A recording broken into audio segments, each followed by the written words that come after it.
Because life is not rosy, welcome to Life in Violet, a feminist option for social change. Life in Violet, to build up empowerment for women and girls, a better and safer society for all.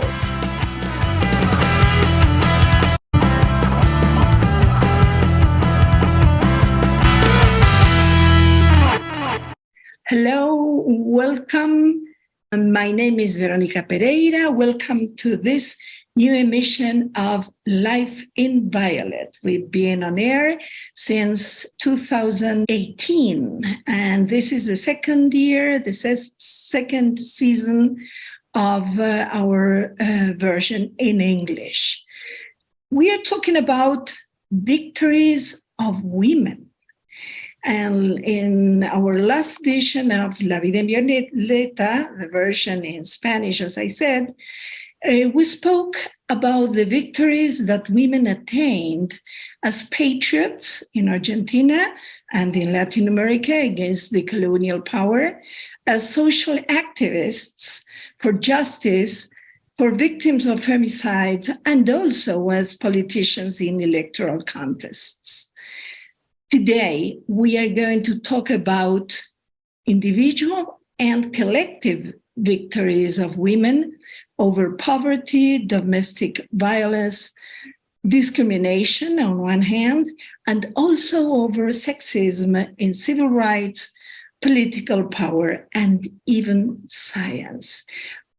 Let's go to our very last musical theme. Let's listen to Madonna. It's a beautiful, beautiful song, as you know. The film is debatable, of course. There are many inaccuracies, but we have to keep what is best, that is that song, no? That, of course, belongs to the opera, the British opera, EVITA. When I was preparing this emission, I was thinking of all the victories, defeats and drawbacks too, and resistance, but also the victories and so many women that have won many battles and, let's say, wars too. And I found out, to my surprise, that we had never spoken about EVITA. La Vida en Violeta is open, Life in Violet is open to all the political spectrum. We have interviewed and invited and made the voices of female, let's say, politicians heard.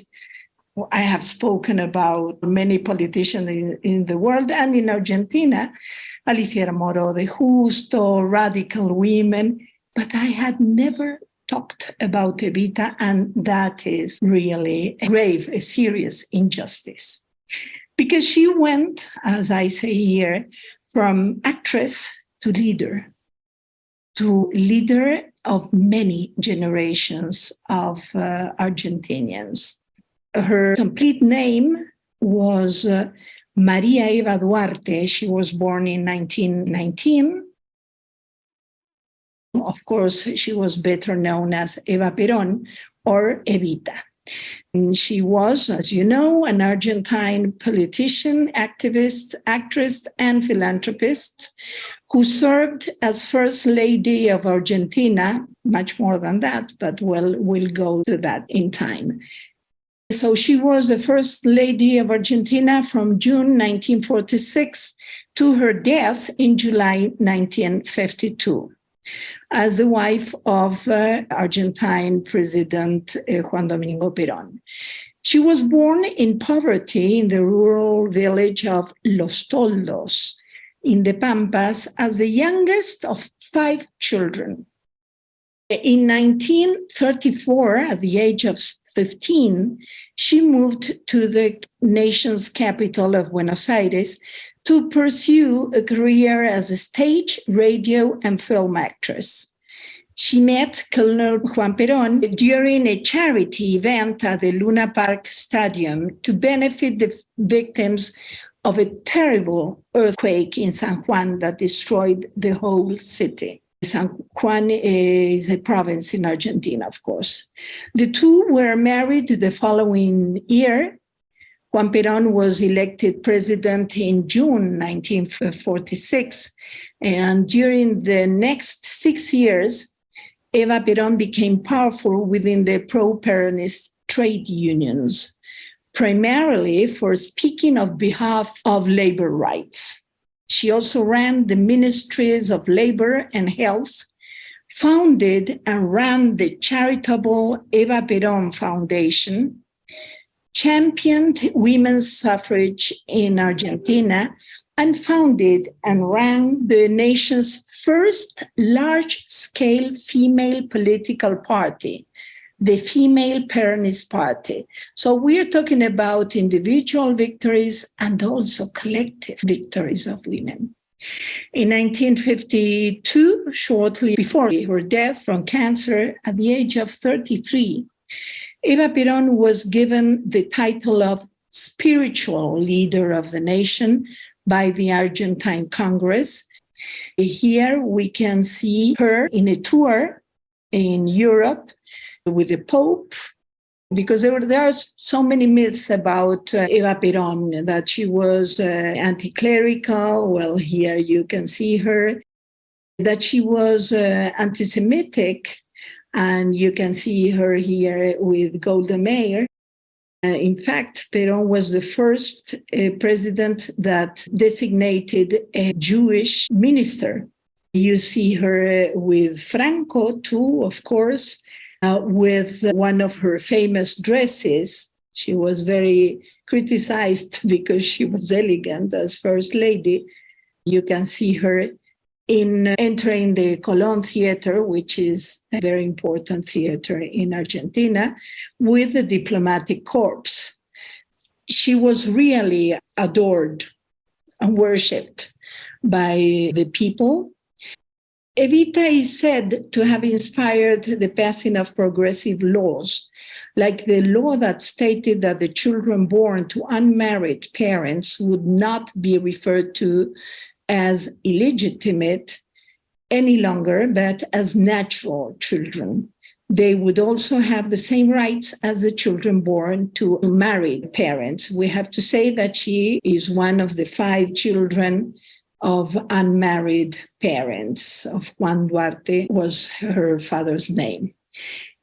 The important thing is that she carried out many charitable and feminist activities. The Eva Perón Foundation began with 10,000 pesos provided by Evita herself. The foundation began as the simplest response to the poverty encountered each day in her office and to the appalling backwardness of social services, or charity as it was still called in Argentina. The foundation was supported by donation of cash and goods from the Peronist unions and private businesses, and that of the Confederación General del Trabajo, which is the National Confederation of Trade Unions. Fundación Evita employed 14,000 workers in the end, of whom 6,000 were construction workers. And again, 26 were priests. The foundation purchased and distributed annually 400,000 pairs of shoes, 500,000 sewing machines, and 200,000 cooking pots. The foundation also gave scholarships, built homes, hospitals, and other charitable institutions. They even built a chain of tourist hotels that are still working with another name. Of course, they are in private hands. The foundation also built entire communities such as Ciudad Evita, Evita City, which still exists today. Due to the works and health services of the foundation, for the first time in history, there was no inequality in Argentine healthcare. That must be said was credited to Ramon Carrillo, who was an incredible physician and a politician as well. Eva Perón has often been credited with gaining the right to vote for Argentine women. While Eva did make radio addresses in support of women's suffrage and also published in her Democracia newspaper asking male Peronists to support women's rights to vote, ultimately, the ability to grant to women the right to vote was beyond Eva's powers, of course. At the end, House of Representatives sanctioned the law that established the equality of political rights between men and women and universal suffrage in Argentina. It was approved unanimously. In a public celebration and ceremony, Juan Perón signed the law granting women the right to vote, and then he handed the bill to Eva, symbolically making it hers.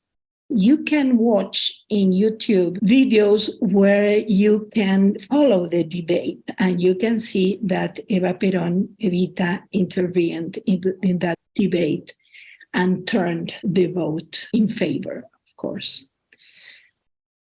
Eva Perón then created the Female Peronist Party, the first large female political party in the nation. The first and last, I would say. By 1971, the party had 500,000 members and 3,600 headquarters across the country. While Eva Perón did not consider herself a feminist, her impact on the political life of women was decisive. Thousands of previously apolitical women entered politics because of Eva Perón. She empowered the Argentinian women to think, to vote, to become engaged in politics.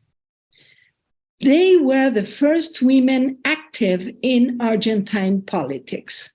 The combination of female suffrage and the organization of Female Peronist Party granted Juan Perón a large majority, 63% of the vote in the 1951 presidential election.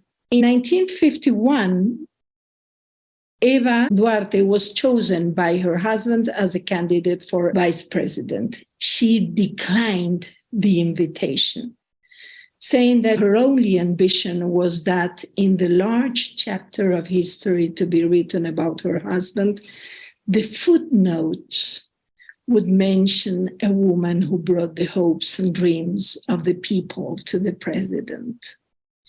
A woman who eventually turned those hopes and dreams into glorious reality. In Peronist rhetoric, this event has come to be referred to as the renunciation, portraying Evita as having been a selfless woman in line with the Hispanic myth of Marianism. And here it is the moment of the renunciation.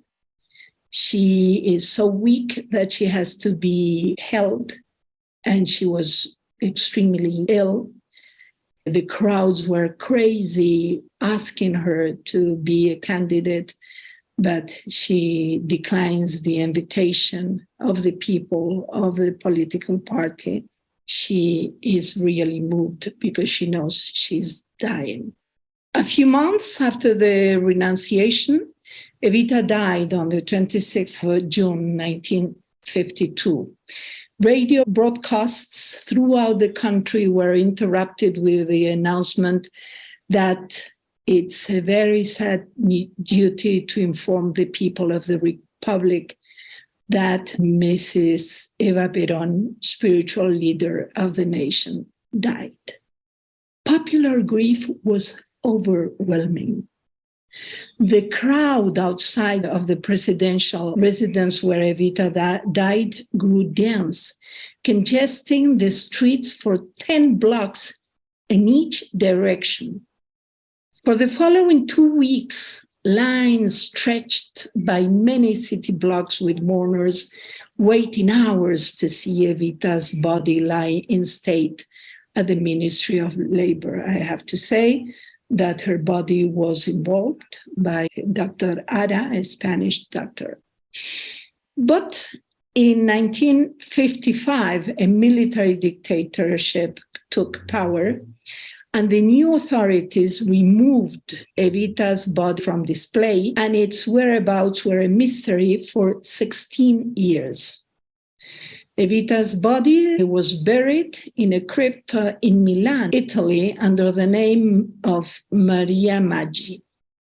It appeared that her body had been damaged during its transport and storage. In 1971, Evita's body was exhumed and flown to Spain. In 1973, Eva Perón's body returned to Argentina to be displayed beside her husband's corpse. On the 50th anniversary of Eva Perón's death, a museum opened in her honor in 2002 called Museo Evita. This museum, created by her great-niece, Cristina Álvarez Rodríguez, houses many of Eva Perón's clothes, portraits, and artistic renderings of her life, and has become a popular tourist attraction. The museum was opened in a building that was once used by the Eva Perón Foundation. In 2011, 2 giant murals of Evita were unveiled on the building facade of the current Ministry of Social Development. In 2012, to commemorate the 60th anniversary of Evita's death, notes were issued in a value of 100 pesos. Eva Duarte was the first actual woman to be featured on the currency of Argentina. By the late 20th century, Eva Perón had become the subject of numerous articles, books, stage plays, and musicals, beginning from 1952, the musical, and then the musical production Evita, the last theme we heard just some minutes ago, that was produced in 1976 and has generated over 2 billion in revenue. Of course, there is this movie, 1996, with Madonna in the title role. And she received many, many acknowledgements. She received the Grand Cross of the Order of the Condos of the Andes from Bolivia, the Grand Cross of the Order of the Southern Cross, Brazil, Grand Cross of the Order of Boyacá, Special Class, Colombia, Dame Grand Cross of the Order of Orange Nassau, Netherlands, Dame Grand Cross of the Order of Isabella the Catholic in Spain, Dame Grand Cross of Sovereign Military Order of Malta, Sovereign Order of Grand Cross of the Order of the Aztec Eagle in Mexico, Grand Cross of the Order of Omeyyades in Syria, Grand Cross of the Order of Merit and the Ecuadorian Red Cross in Ecuador, of course, the Grand Cross of the Order and Merit of Honor and Merit from Haiti, Grand Cross of the Order of the Sun of Peru, of course, and Grand Cross of the Merit of Paraguay. And just to conclude, let me quote the words of John Balfour, who was the British ambassador in Argentina during the Perón, and who describes in a very magnanimous and objective way Evita's popularity. John Balfour says, "She was, by any standard, a very extraordinary woman. When you think of Argentina, and indeed Latin America, as a men-dominated part of the world, there was this woman who was playing a very great role. And of course, She aroused very different feelings in the people with whom she lived. The oligarchs, as she called the well-to-do and privileged people, hated her. In fact, they hated her much more than they hated Perón. I go back to John Balfour's words. They looked upon her as a ruthless woman. The masses of the people, on the other hand, worshipped her. They looked upon her as a lady bountiful who was dispensing manna from heaven. Well, this has been everything for the victories of women. We hope we have made visible some of the victories of women. Naturally, there have been and there will always be defeats in our fight for our empowerment and advance. We do not deny defeats and drawbacks. Making victories visible does not erase challenges. Making women's visible gives us the strength and hope necessary to go on fighting. My name is Veronica Pereira. Bye. And this has been Life in Violet, raising feminist consciousness at a global level. Stay tuned